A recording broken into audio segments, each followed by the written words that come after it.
They traveled across galaxies, defied death on screen, and made us believe in a brighter tomorrow. But their real-life demise was anything but science fiction. Illness, addiction, loneliness, and death were predictable. These are the haunting stories of stars who left us too soon. Don't forget to like and subscribe. Let's explore. Leonard Nimoy as Spock. Leonard Nimoy was 35 when he played Mr. Spock in the first Star Trek series. Stoic, logical, and hyper, Spock became a cultural phenomenon. But behind his restrained facade, Leonard Nimoy was slowly falling apart. Born March 26, 1931 in Boston, Massachusetts, Nimoy struggled to escape poverty, working odd jobs while pursuing small acting roles. But none of them could prepare him for the quiet demise that followed the success of Spock. By the early 1970s, Nimoy was a prisoner of his own creation, trapped by fan expectations, ridiculed in casting rooms, and unable to find work outside the shadow of Vulcaneers. After that incident, his marriage of more than 30 years fell apart. He drank heavily, sometimes secretly, sometimes openly, and his children watched as their father gradually became unrecognizable. In 1987, during the filming of Star Trek IV, Nimoy found himself alone in a trailer with a letter from his son, Adam, who was then 21. "I don't know who you are anymore." He didn't answer. Instead, he downed another shot of vodka, dulled the pain, and returned to the set as if nothing had happened. That night, he collapsed. No hospitalization, no follow-up, just a quiet, bitter recovery and a phone call the next morning. He eventually quit drinking in the 1990s, but the damage was already done. His lungs were damaged, his family relationships were broken. Later, in interviews, he admitted that he had no memory of his children's entire lives. "I was there, but I wasn't with them," he said. Leonard Nimoy died on February 27, 2015 at the age of 83 of end-stage chronic obstructive pulmonary disease, the result of decades of chain smoking during the years he most wanted to forget. At the time of his death, his net worth was estimated at $45 million. But all the money and fame couldn't make up for the long nights of longing or the son he almost lost. DeForest Kelley as Dr. Leonard McCoy. DeForest Kelley was 46 when he played Dr. Leonard Bones McCoy on Star Trek, the gruff but humane chief physician of the ship. His wit and weary compassion were iconic, but the man behind the character bore wounds that never fully healed. Born January 20, 1920 in Takei, Georgia, Kelley spent his formative years trapped in B-movie hell, almost always cast as the villain.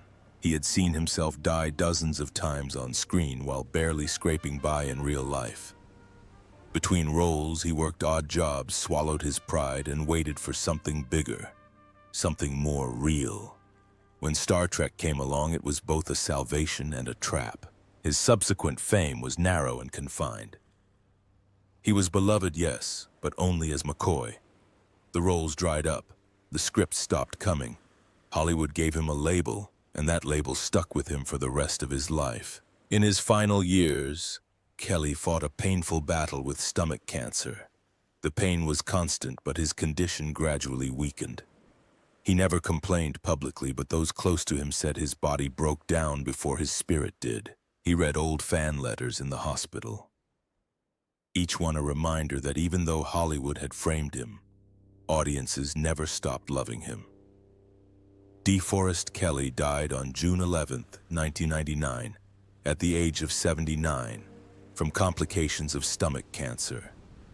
He left behind a legacy and a net worth of $5 million, modest by industry standards, but his true wealth lay in the hearts he touched.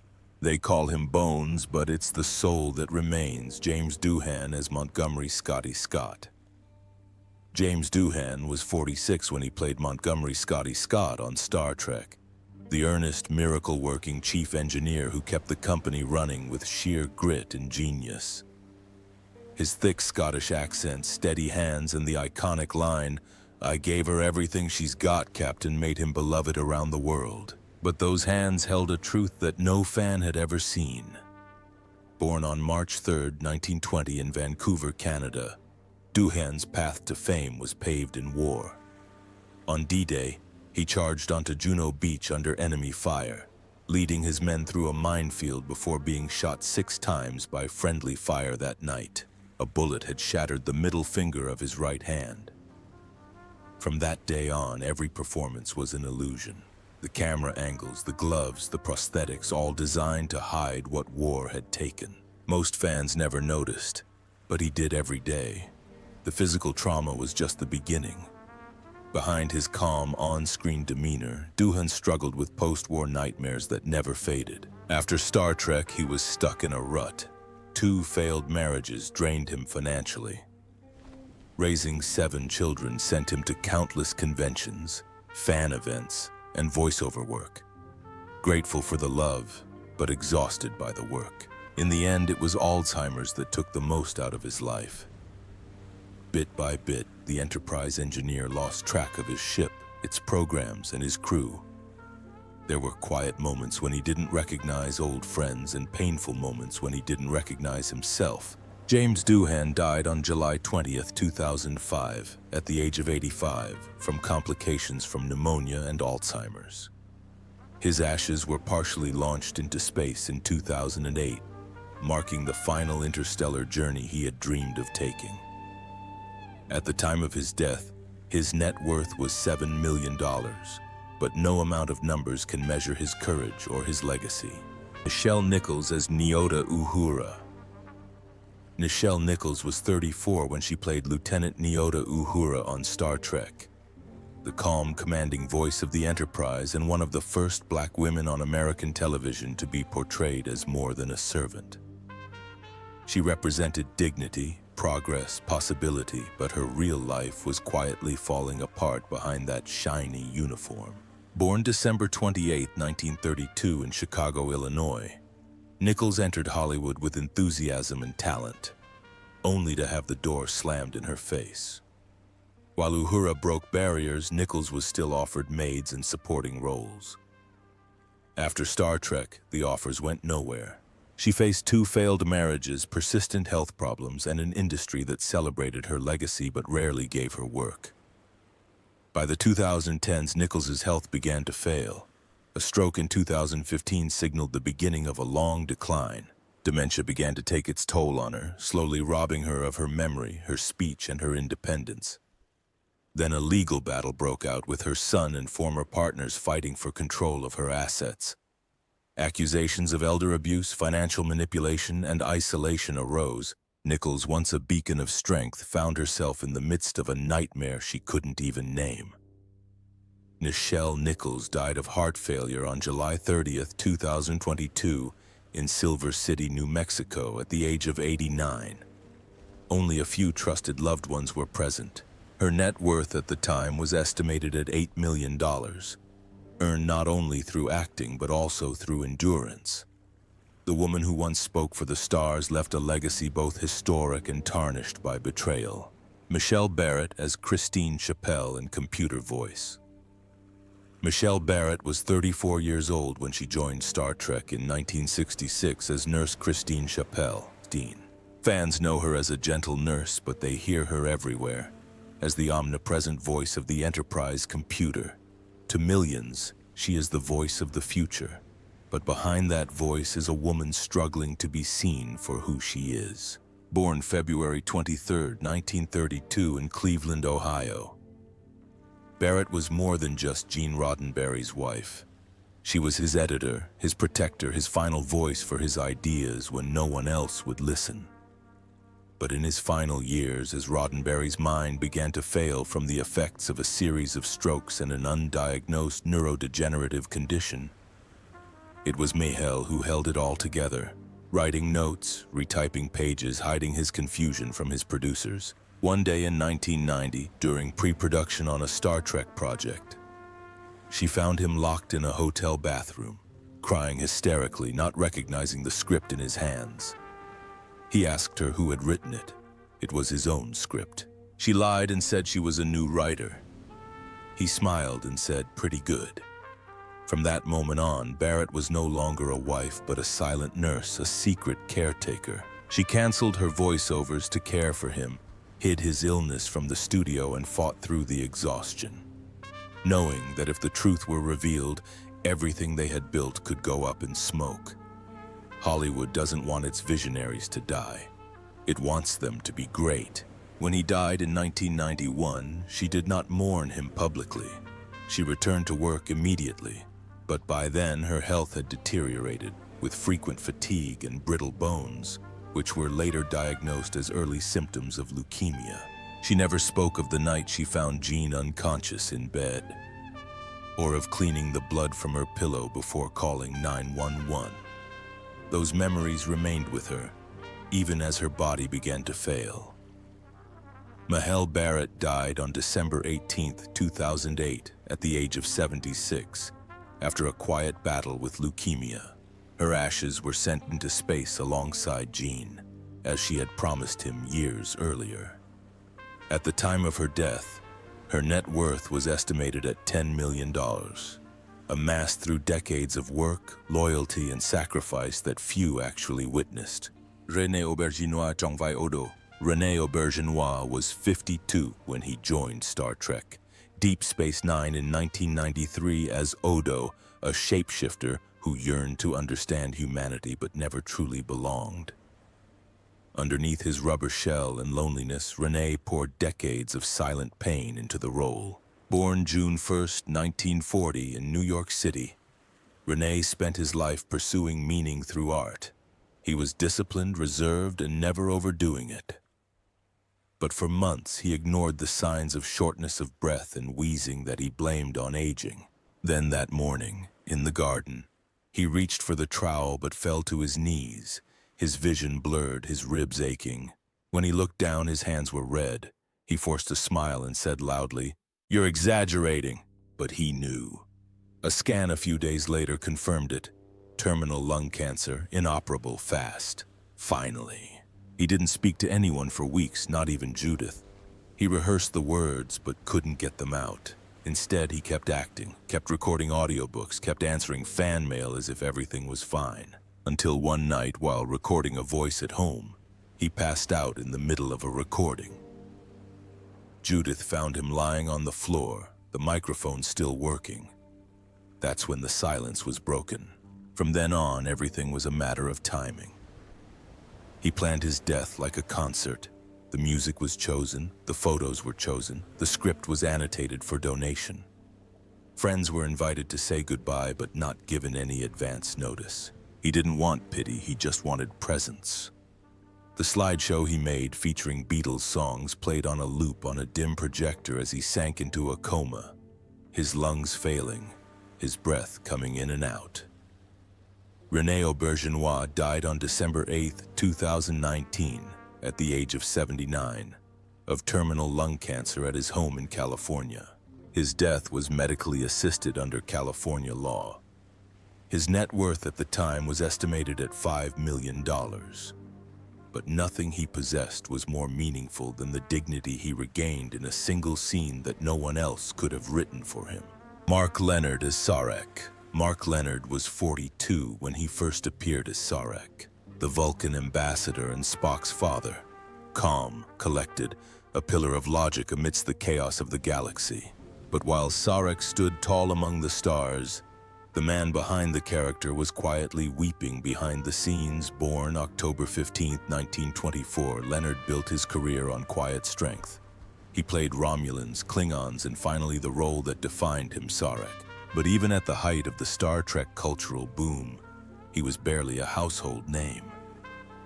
He sat in on conventions, sometimes overlooked by fans who were trying to get autographs from more famous cast members. In between appearances, he returned to guest roles and off-Broadway gigs, struggling with the bitter truth that Sarek's prestige didn't translate into a steady paycheck. The darkest moment came in the late 1980s, when his health took a turn for the worse. A suspected cancer diagnosis loomed, but Lenard, who had no insurance at the time, postponed treatment to avoid hospital bills. For months, he performed on stage in pain, even vomiting between acts in a grueling production of King Lear. He refused to stop, fearing that an absence from work would mean a complete disappearance. As his condition worsened, he gradually withdrew from public view. A familiar sight at science fiction conventions, he became a rare sight talked about by his loyal fans. By the early 1990s, he had stopped taking calls from his former co-stars. When he finally appeared as Sarek in Star Trek: The Next Generation, he was dying.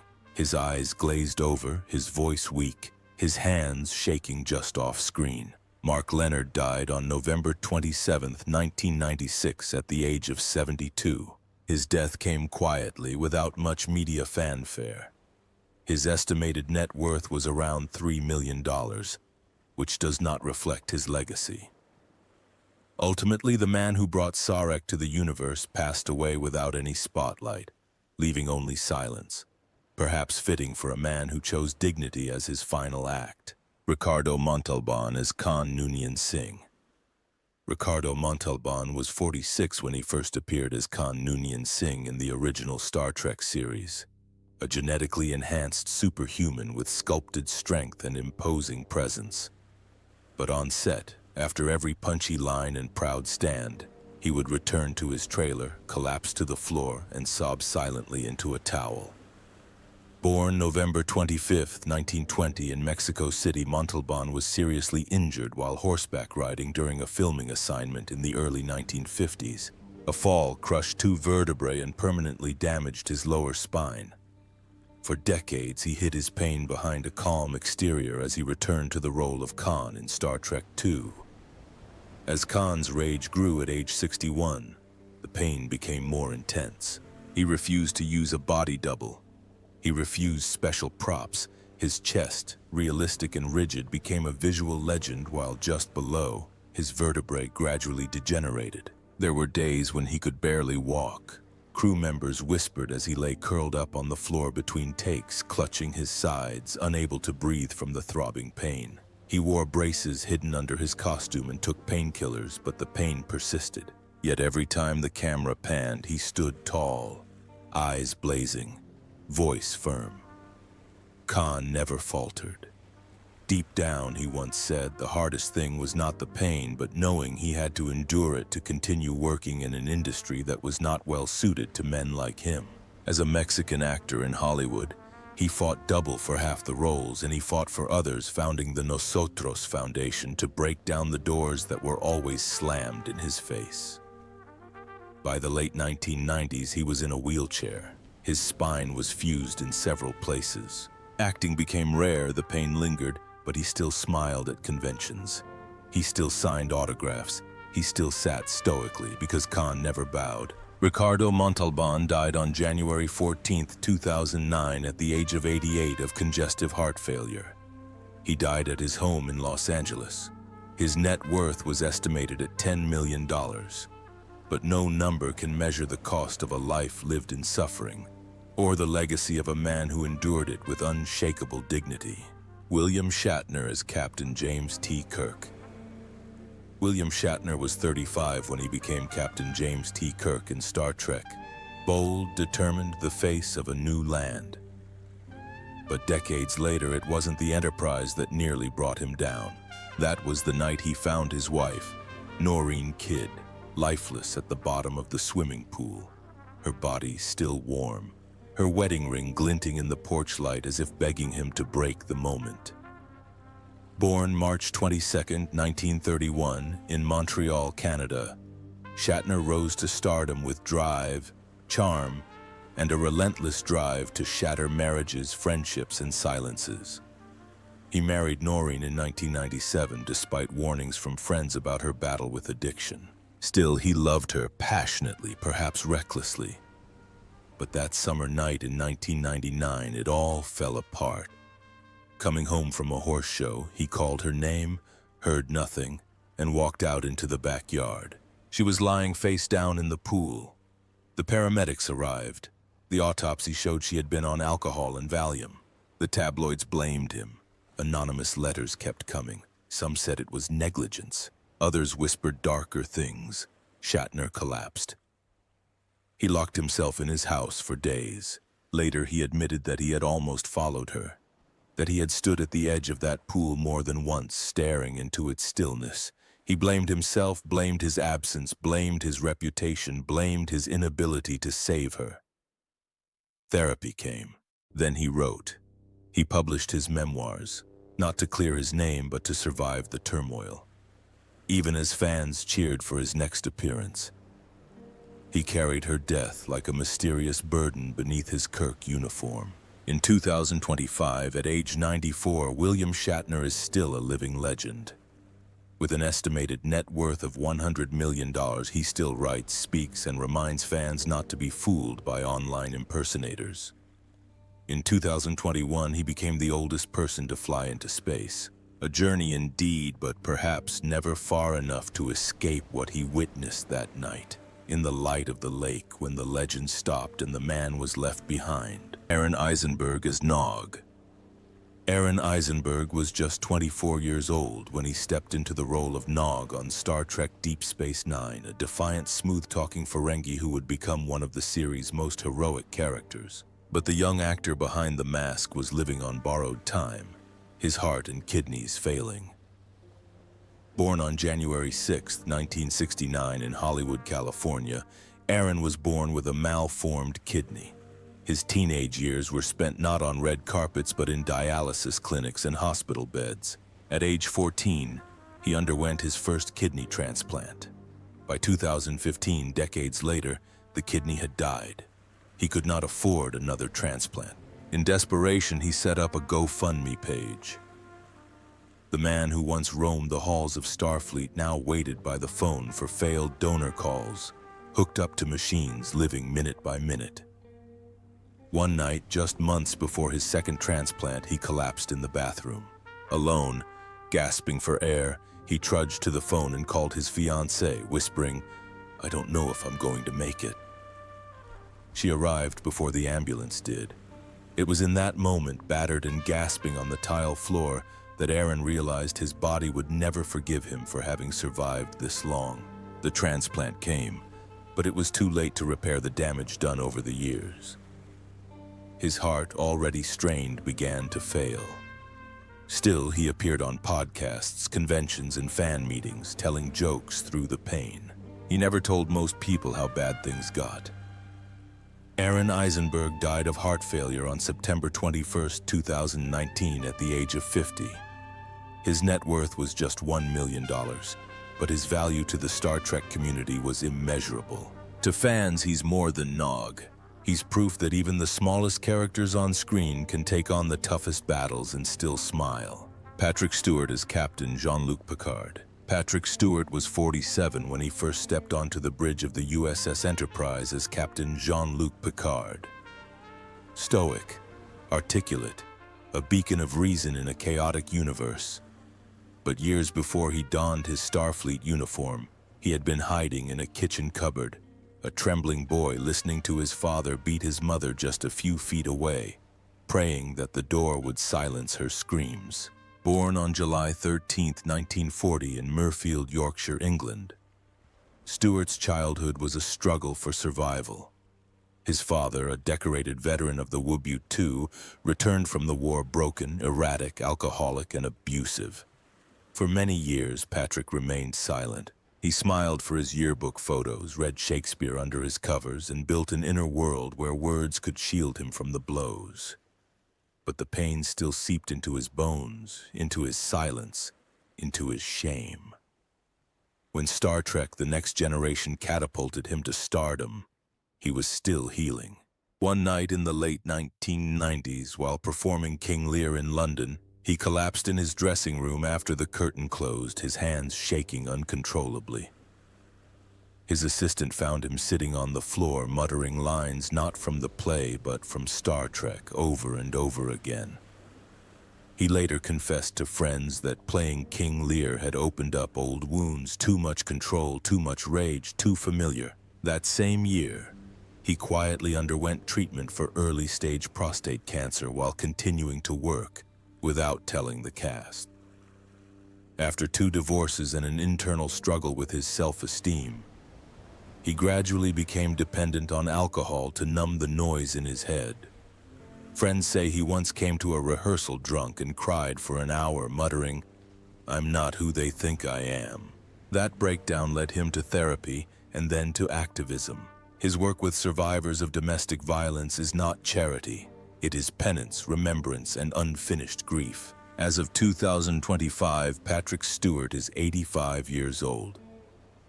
Now retired, he lives quietly with his third wife, Sunny Ozell, in England. His estimated net worth is $25 million, much of which he donates to mental health and veterans charities, although millions see him as the calm captain of the future.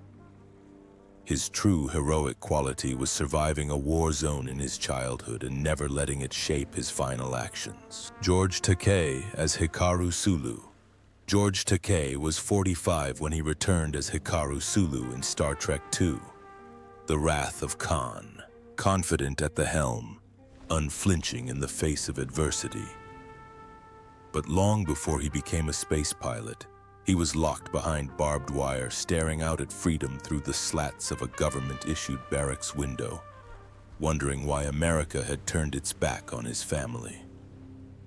Born April 20th, 1937 in Los Angeles, Takei was just 5 years old when he and his family were forced into the Raware concentration camp during World War II. Every night he heard his mother crying seemingly under the covers, pretending to be asleep. His father, a once proud businessman, now swept the dust off the floor of a rundown cafeteria.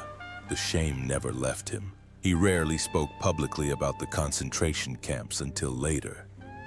But there was one moment, never shown on camera, that defined his silence. The day his brother asked, "Are we bad people, George?" And he couldn't answer. That unanswered question followed him to Hollywood, where casting directors offered him roles as waiters, villains, or voiceless extras. He accepted because he had no other choice. When Star Trek came out, he felt like he had just had a breakthrough. But even then, he knew Sulu was underwritten. He pushed harder, fought for scenes, and clashed quietly with William Shatner, who often stole the spotlight. Off-screen, he kept an even heavier secret. He was gay, working in an industry where being gay meant career suicide. A studio executive once warned him that if they found out, he would be finished. In the 2010s, rumors circulated that Takei was secretly undergoing treatment for cancer, believed to be prostate-related, but he never missed a panel or public appearance. He still jokes, poses, smiles, but behind closed doors, those close to him say there are nights when he can't walk without help. He doesn't let his illness keep him silent, not after surviving captivity, not after being in hiding for half his life. As of 2025, George Takei is 88 years old. His net worth is estimated at $14 million. But his real wealth lies in his voice, still loud, still clear. From protest marches to memoirs, from Broadway to Twitter, he remains undaunted. For a boy who was once locked up in a desert camp, every word he says now carries the weight of all the things he was not allowed to say.